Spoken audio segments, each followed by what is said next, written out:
Hi, my name's Julian. I am a junior doctor working in the NHS in the UK. I'm currently in an F3 year working as a locum across different emergency departments in the Northeast. Last year I finished my foundation year training and I've applied for emergency medicine training, which is what I want to talk about today. Although I've only been working in emergency medicine for around 13 months, I feel that hopefully I've got some experiences and some ideas that might be able to help other people who may be thinking about applying for this specialty. So obviously I'm going to do this video wearing a scrub top because #medicine, I guess. Okay, so one of the things I think is pretty cool about emergency medicine, it very much is a specialty which you practice from a first principles perspective. And what I mean by that is, if you look at the first membership exam for emergency medicine, which is the FRChem primary, at least in the UK, you'll notice that a huge proportion of this is devoted to anatomy, physiology, pharmacology, basic sciences, essentially. The reason for this is that as emergency medicine practitioners, you need to know the first principles of pathology, disease processes, injuries, so that when patients present to you in the emergency department, they often don't present as a textbook would maybe suggest. They present with a multitude of different things, and so you have to be able to work out kind of backwards on a first principles basis what is going on. Now, medical school teaches us obviously basic sciences and things, and it also teaches us about illness scripts, so certain things like chest pain, hemoptysis, shortness of breath. You might be thinking pulmonary embolism, but emergency medicine takes that and builds upon it by insisting that you know how certain cardiac channels work, or the anatomy of the forearm, all the different layers in case you need to suture a laceration. And having that, foundation of knowledge is something that I think is really cool. Now, perhaps on a slightly more kind of weirdly philosophical level, working in emergency medicine allows you to try and make order out of chaos. And bear with me for a second. If you imagine you're walking into a busy emergency department, you've got the waiting room is full, you walk past that, think, right, this is going to be a busy day. You go into the majors department, the ambulances are queued out the door, the beds are blocked, patients aren't moving, and so there's this feeling of chaos that you may encounter when you're working there.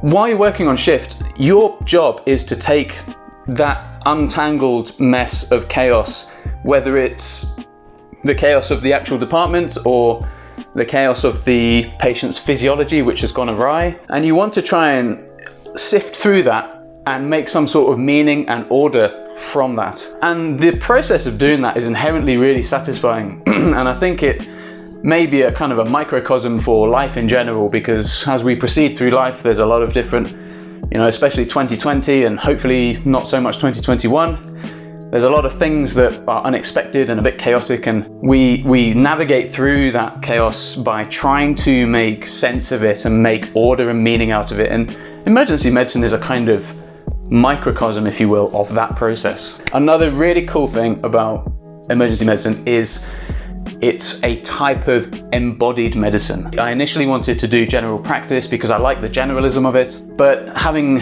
to sit down at a desk so much really got to me in a way that I underestimated. So when I went into emergency medicine, I felt this freedom that I could walk around the department, that I could use my hands for procedural things. Your body essentially is a tool that you have to use as a therapeutic tool with patients, and sometimes that can be as straightforward as relocating a patella or a shoulder, or trying to get a foreign body out of somebody's eye. And the direct link between your physical action and a result that you can see and the patient can experience is super satisfying. It's really cool. So that is something that I really like about emergency medicine. It's a type of embodied medicine. Now, this is something that most people who do emergency medicine or are thinking about it refer to, but essentially EM it's a type of generalist specialty. You get to stand in an area that straddles loads of different specialties. You get to work with ITU, critical care colleagues, and you get to take on some of the different aspects and procedures and knowledge from all these different specialties, and you get to enjoy some of the some of the more exciting parts of those specialties without having to fully commit your entire life to just going down that one pathway of, for example, respiratory medicine. And with this generalist approach comes the kind of generalist thinking as well. If you're not siloed into one specific specialty, then you're able to perhaps connect different dots that maybe others don't as readily see, rather than thinking about one particular body part or piece of anatomy. You'll be thinking about the whole patient, and you'll be able to bring that to bear when you're practicing. I think that variety brings with it longevity as well. And if you have a specific interest area, the cool thing is that you can take a deep dive into that area if you want to, and then come back out when you've learned something, and then dive into another area. So you've got at your disposal this whole buffet of different specialties that you need to learn a certain amount of, but if you want to learn even more, you can. Now, something I've seen a different emergency medicine doctor mention, I think his name is Nicholas Kaman, forgive me if I've mispronounced that, but he refers to treating patients as an emergency doctor as encountering a series of distinct short stories, and I think that's a really good way of looking at it. Every patient who arrives is a completely distinct entity, and you may have just come away from dealing with somebody with a primary abdominal or surgical issue, and your next patient comes in and they've got sudden loss of vision in their left eye. Those two people are very, very different, and so that sort of variety keeps you engaged, it keeps you awake. And when you present to emergency medicine departments as a patient, which I have also done in the past, there's a kind of leveling of this playing field that allows you to speak to professors and people who may be homeless or from very different backgrounds in a way which is just very human. All those things fall by the wayside, and you're able to have very human interactions with people because you're in this situation together and you're trying to work out together what is going on and how to fix things. And so when you pick up a patient, or when you receive a handover of a patient, for example, in the resus room, there's this real sense of taking on a massive ownership and responsibility for this individual, because now they are under your care. This person who's come in, nobody essentially knows what's going on with them. It's your job to try and figure it out. And that kind of brings me on to the idea of meaning making in a way, which might sound a bit weird. But when you're given such a big responsibility, it requires all of your attention. It requires all of your awakeness and resource gathering and all of your skills and abilities, because you know that the patient you have may have something really serious and you do not want to miss it. And when every patient may have something serious, then the degree to which you have to remain awake and alert is so significant that it basically puts you into a kind of flow state. And it's something that we all envy when we see sports people who are occupying that space.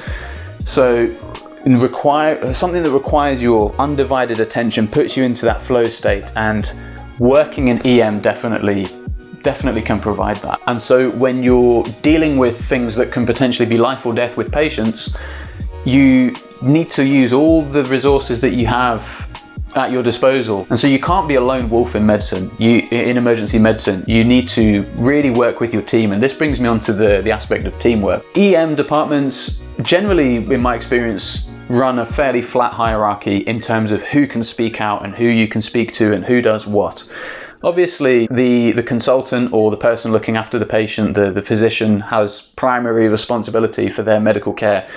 But the amount of times that I've been saved from doing something silly because one of my nursing colleagues or one of my healthcare colleagues has said something, I've lost count on both hands, and I realise that this is massively a team sport. That is really cool, because I find that when I'm working with other people, number one, I find it safer. There's a safety net of more people who are involved in this person's care. Number two, you can run things past your colleague. And number three, actually, there's the aspect of an accelerated self-development, accelerated self-learning, because when you're working with, well, at least in my experience, colleagues who are much cleverer than me and much more able than me, I learn tons of stuff from them. If the surgical registrar comes and sees your patient and you didn't order that CT abdomen, they come up to you and said, hey, I've ordered the CT scan. You can ask them, oh, right, what was it about the patient that made you decide to do that? And they'll tell you, and you'll learn something, and then you'll be a better doctor for it. So you get to, if you want, and you're curious enough,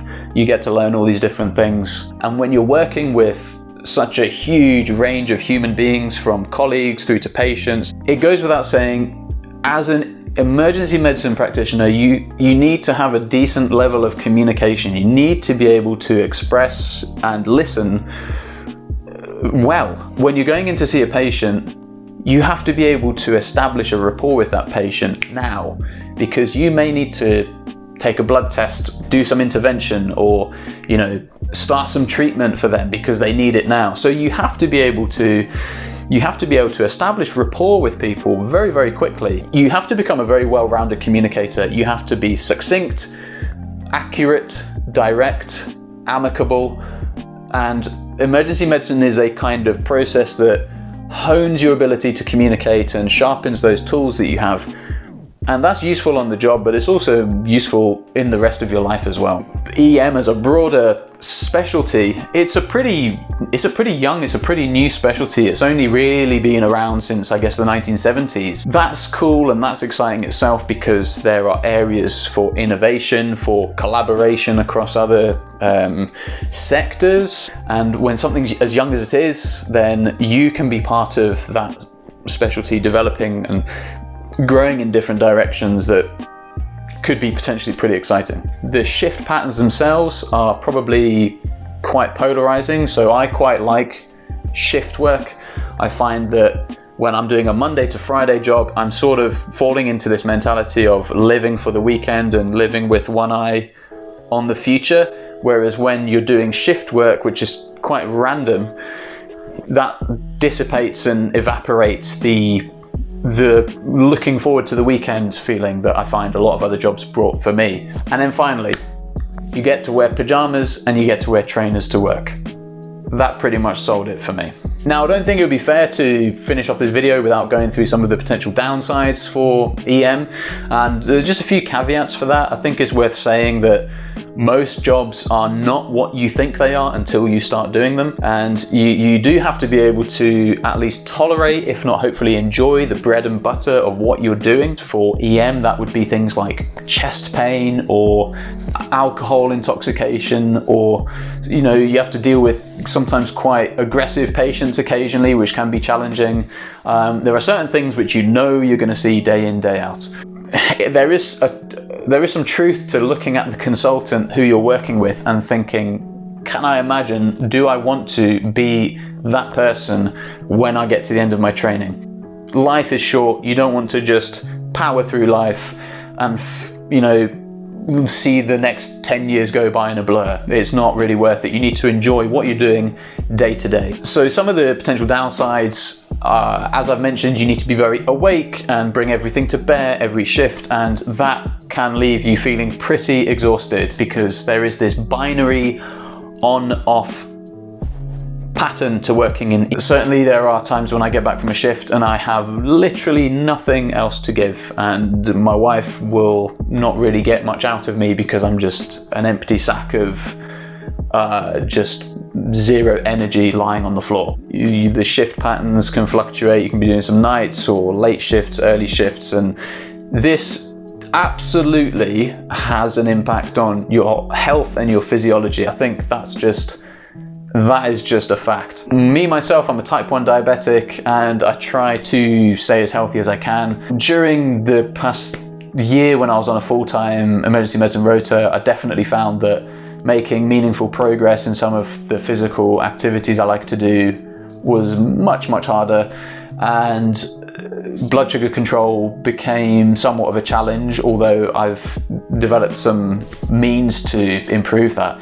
But definitely it can be challenging physiologically and to your own health. The other things are, there's a kind of lack of continuity. You see a patient in the UK, you try and sort them out within the 4-hour target, and then they either go home or they go to the ward. So knowing what happens to those patients, you have to be quite proactive. You have to hopefully have systems that allow you to check up on patients to see if you made the right decision and to learn from that. So if you want to know what's happening to your patients and you want to have a sense of continuity with your patients, emergency medicine is probably not the right thing. And then I guess it is worth saying that it can be quite a stressful job. You have the more physiologic, normal stress of dealing with an acute situation as it unfolds. Other things you often have to do are file police reports because some of your patients come in and they've been assaulted. And then also there's the stress of when it all goes wrong, which inevitably it will occasionally go wrong because sometimes things are just out of your control, and despite your best efforts, you can't achieve the outcomes that you wanted, and so you have to be able to deal with that in your own way. And also, if you're the type of person that would like to know everything about a specific topic, then like I mentioned before, the generalist aspect of this specialty probably is not for you. So I hope that was helpful. Those were just some of the things about emergency medicine that I like and some of my own reasons for applying for the specialty. Feel free to get in touch if you've got any questions, but in the meantime, if you're thinking about this specialty, do as much reading around as you can. Try and get some experience in departments. Try and think about, what is the consultant doing? Can I imagine myself doing that job? Do I want that job? Yeah, I hope this helped.